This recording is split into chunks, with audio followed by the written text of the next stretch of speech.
দাঁড়াও দাঁড়াও, আবার কি দাঁড়াবো, আমি তো দাঁড়িয়ে আছি। দেখো বন্ধুরা, এমন শরীর খারাপ হয়েছে, সকাল থেকে উঠতে পারছি। Hello guys, good evening and welcome back to my channel. বন্ধুরা, আজকে কিন্তু আমি ব্লগটা সন্ধ্যে থেকে শুরু করলাম। তো এখন কিন্তু সন্ধ্যে 7টা বাজে। তো 7টা থেকে আজকে ব্লগটা স্টার্ট করলাম। সকাল থেকে কিন্তু আজকে ব্লগটা আমি শুরু করিনি, কারণ আমার কোনো ইচ্ছেই ছিল না যে আমি আজকে ব্লগ বানাবো। তো হঠাৎ করে সন্ধ্যে দিচ্ছিলাম যখন, তখন আমার মনে হলো যে না, আজকে তো ব্লগ কিছু বানানো হয়নি, তো একটা ব্লগ বানাই। কারণ এখন আমার চ্যানেলে মানে ভিডিওর ভিউজের সংখ্যা ভীষণ কমে গেছে, যার জন্য না এখন আর ভিডিও বানাতেই ইচ্ছে করে না। কারণ দেখো বন্ধুরা, যদি ভিউজ না আসে তাহলে তো আর ভিডিও বানানোর একটা ইচ্ছে বা আগ্রহ কোনোটাই থাকে না। এর জন্য আমার আজকে কোনো ইচ্ছেই ছিল না যে আজকে কোনো ব্লগ বানাবো। আবার ভাবলাম যে আজকে যদি ব্লগ না বানাই তাহলে কালকে কি ভিডিও ছাড়বো। এর জন্য ভাবলাম যে না, আজকে একটা ব্লগ বানাই। তো এখন সন্ধে টন্ধে দেওয়া হয়ে গেছে, আমার বর গেছে বাইরে। তো বাইরে বলতে ও একটু বাজারের দিকে গেছে, তো ও একটু পর আসবে। আসার পর দেখি ও চাটা কিছু খায় কিনা, যদি খায় তাহলে সেগুলো ওর জন্য বানাবো, আর যদি না খায় তাহলে আর কিছু করার নেই। আর আজকে যেহেতু মানে দুপুরে ভাত এখন অল্প আছে, আর রাতে কি খাবে আমি সেটাও জানি না। কারণ সকালে আজকে মানে স্কুলে যাওয়ার আগে আমি রান্না করেছি, আমি আজকে আর রান্না করিনি, আমার বর রান্না করেছিল, বাড়িতে ছিল। আমার কাল থেকে শরীরটা ভীষণ খারাপ ছিল, এর জন্য আজকে সকালে মানে ঘুম থেকে তো অনেক দেরিতে উঠেছি, তারপরে রান্না টান্না করা হয়নি, স্নান করে পুজো দিতে দিতেই পুরো 9টা সাড়ে 9টা বেজে গেছে। এর জন্য আজকে আমি রান্না করিনি। আমার বর যেহেতু বাড়িতে ছিল, ও ডিমের ঝোল আর ভাতটা রান্না করেছে। তো সেখান থেকে ভাত অল্প আছে আর ডিমের ঝোলটা আছে। তো রাতে এখন দেখি কি খাওয়া হয় জানি না। তো এখন আমার বর আসুক, আসার পর আবার তোমাদের সাথে কথা বলবো, চলো। এই দেখো বন্ধুরা, আমার বর চলে আসছে বাজার থেকে, আর ও দেখো বাজার থেকে আমার জন্য কি নিয়ে আসছে। এই যে কাচের চুড়ি নিয়ে আসছে সবুজ রঙের। তো অনেক দিন বলছিলাম যে আমাকে কিনে দাও কিনে দাও, তারপরে দেখো এই যে আজকে নিয়ে এলো কাচের চুড়ি। এই যে সাবন কা মহিনা, এই দেখো এবার আমাকে পরিয়ে দেবে। আই একটা একটা করে পরিয়ে দাও। দাঁড়াও দাঁড়াও, আবার কি দাঁড়াবো, আমি তো দাঁড়িয়ে আছি।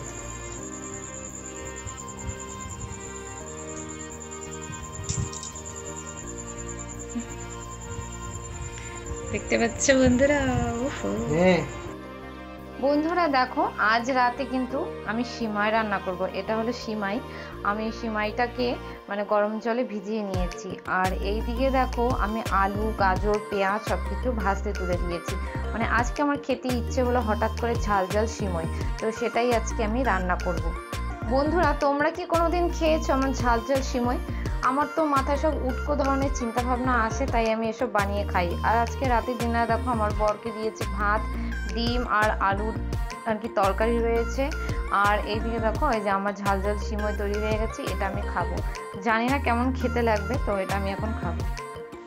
দেখো বন্ধুরা, এমন শরীর খারাপ হয়েছে, সকাল থেকে উঠতে পারছে না, কেইলে পড়ে আছে, অবস্থা খারাপ শরীরের। সকাল থেকে উঠতেই পারছে না, উঠে বসছে 1 মিনিট, আবার শুয়ে পড়ছে।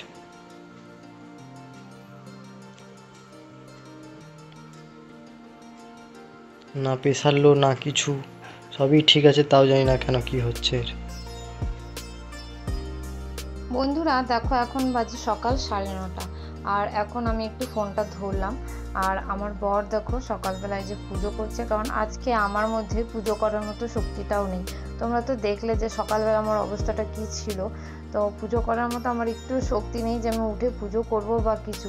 আর পুজো তো করতেই হবে, নইলে আমার গোপুসোনা কি না খেয়ে থাকবে। এর জন্য আমার বর কিন্তু পুজো করছে, আর তার আগে কিন্তু আমার বর ভাত রান্না করে নিয়েছে। বন্ধুরা, সারাদিন তোমাদের সামনে তেমনভাবে আমি আসতে পারিনি, আর এই ভিডিওটা কিন্তু কালকে থেকে মানে আমি শুরু করেছি।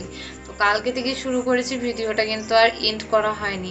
তো ভিডিওটাতে আজকের কিছু ক্লিপস আছে আর কালকের কিছু ক্লিপস আছে। তো আমার শরীরটা সত্যি বলছি ভীষণ খারাপ। হঠাৎ করে কেন এত খারাপ হলো আমি বুঝতে পারছি না যে কেন মনে হয়ে গেল। আর সকালবেলা তো ঘুম থেকে আমি উঠতেই পারছিলাম না, মানে মাথা তুলে যে আমি দাঁড়াবো সেই দাঁড়ানোর মতো আমার শক্তি ছিল না আজকে। সারাটা দিন শরীরটা ভীষণ খারাপ ছিল, গা গুলাচ্ছিল খালি। আর মনে হয় গ্যাস হয়ে গেছে। আমি 3টে গ্যাসের ট্যাবলেট খেয়েছি আজকে, ইনো খেয়েছি, তারপরেও আমার শরীর এখনও ঠিক হয়নি। শুধু মনে হচ্ছে বিছানায় শুধু শুয়েই থাকি আর চোখ বন্ধ করে শুয়ে থাকি, মানে উঠতেও ইচ্ছে হচ্ছে না, কোনো কিছু করতেও ইচ্ছে হচ্ছে না। কিন্তু বিকেল আবার পড়তে আসছিল, ওদের নাও বলতে পারছি না, কারণ সবারই এক্সাম চলছে, এর জন্য মানে ভীষণ কষ্ট করে আজকে আমি পড়ালাম। আর আমার শরীর একমাত্র আমি বুঝতে পারছি যে শরীরের ভেতরে কতটা কষ্ট হচ্ছে। হয়তো অনেকে ভাববে যে আমি হয়তো নাটক করছি বা কিছু, কিন্তু আমার শরীরের ভেতরে যে কি কষ্ট হচ্ছে সেটা একমাত্র আমি বুঝতে পারছি। আর যেগুলো করছি কাজ, সেগুলো তো মনের জোরে আর জোর করে করছি। তো যাই হোক বন্ধুরা, ভিডিওটা এন্ড করার জন্য আমি চলে এলাম। তো আজকের মতো ভিডিওটা এখানেই শেষ করে দিচ্ছি বন্ধুরা। কাল থেকে ভিডিওটা শুরু করেছি, তো এর জন্য আর কি। আর আজকে তেমন কারোরই ভিডিও দেখতে পারিনি, 1-2 জনের ছাড়া। তো আমি নিজেও ভিডিও আর এডিটও করতে পারিনি, কিছুই করতে পারিনি, কারণ আমার শরীরই দিচ্ছে না। তো যাই হোক বন্ধুরা, আজকে ভিডিওটা শেষ করে দিচ্ছি আজকের মতো। সবাই ভালো থাকবে, সুস্থ থাকবে। গুড নাইট সবাইকে।